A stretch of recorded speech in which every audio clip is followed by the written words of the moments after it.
Hello everyone, so my name is Angel Bantilan. So today we will be discussing a problem. So let's go.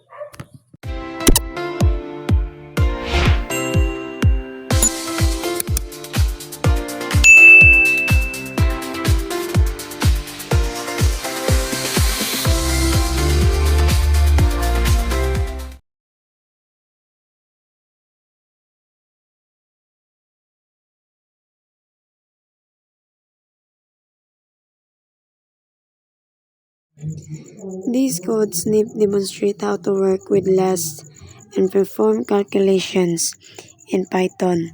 The code uses type conversations to ensure that all variables are numbers before calculating the sum. The use of strings for printing the result is also noteworthy.